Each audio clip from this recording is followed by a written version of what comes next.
नमस्कार मित्रमंडळी, मजेत आहात ना? तर मजेतच असायला पाहिजे, काम करून मजा करा. तर आज आपण आलोय, आपली मका पेरली होती.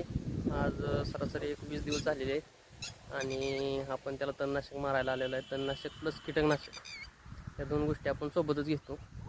आणि मला अजून एक आमच्या गावातले म्हणजे आमचे सहकारी आहेत, त्यांनी सांगितलं होतं की त्यात नॅनो एरिया जरी टाकला तर चालतंय. आणि त्यांनी एक म्हणजे त्यांना रिझल्ट आलेला, नॅनो एरिया टाकला तर चांगली काळोखी येते. पण आपण तो काय नॅनो एरिया सध्या घेतलेला नाही. तर वारं जास्त सुटल्यामुळं 2 दिवस आपण जरा लेट झालं आहे फवारायला. तरी पण मग वारं काय कमी ना तर आपण म्हणलं आज फवारून घेऊ. तर हे बघताय तुम्ही, हे आपण अट्राजन आणि प्रोक्लेम आणलेला आहे, ते तुम्हाला दाखवतो मी.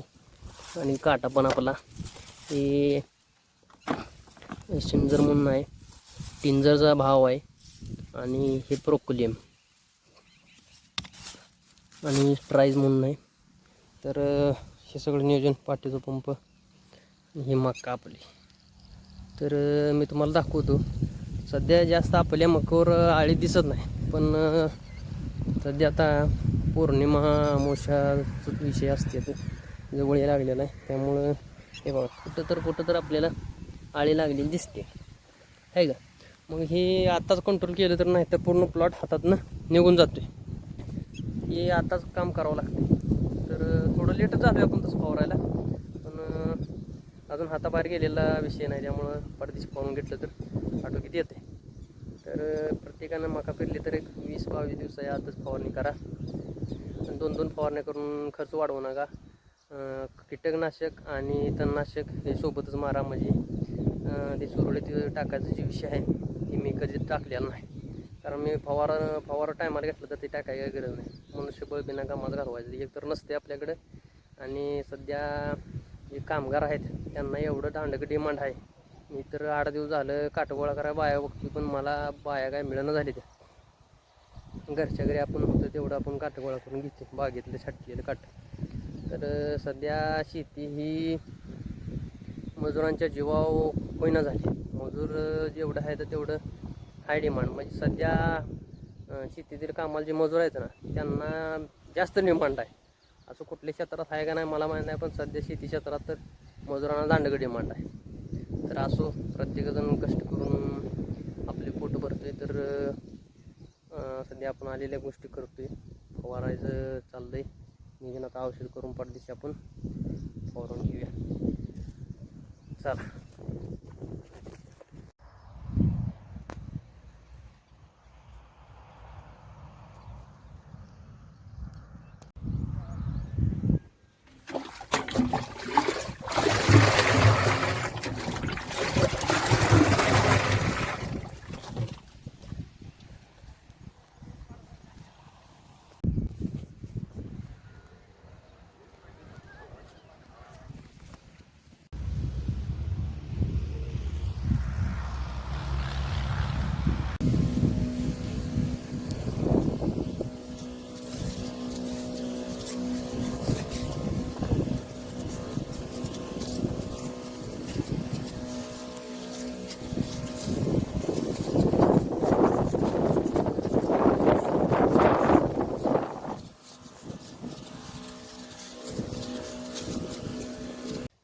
आणि कसं आहे, ज्या पावडर बेस फॉर्म्युलेशन असते त्या, जसं की M45, परत अँट्रोकॉल, परत अजून तुम्हाला सांगतो ॲट्राजन मकामध्ये जे फवारतात ते, आणि पेगासस, म्हणजे पावडर ज्या असते त्या औषधांच्या, त्या जर आपण अशा बॅरलमध्ये मिक्स केल्या का नाही तर सरासरी एक अर्ध्या तासानं किंवा 15-20 मिनटानं, आणि मका जेव्हा आपण फवारतो जेव्हा आपण ते औषध पंपात, म्हणजे ह्या बॅरलमधनं पंपात घेतोय, तेव्हा काय करायचं आहे, ह्या जी बारड्या पण असते, बारड्या काय पण असतो, तर त्यानं हे औषध ढवळायचं पहिल्यांदा. प्रत्येक वेळेस पंप भरताना, हे मका फवारताना चालले हां, तर पंप भरताना 1-2 वेळा त्या बारड्यानं औषध ढवळायचं. म्हणजे कसं असतं, पावडर ज्या असते त्या तळाला जाऊन बसते.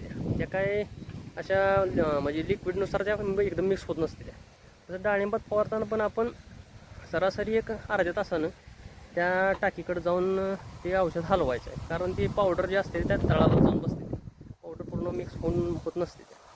तर ही गोष्ट प्रत्येकानं ध्यानात घ्या.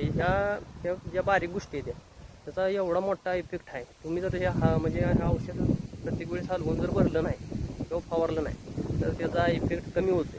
एवढं लक्ष घ्या सगळ्यांनी.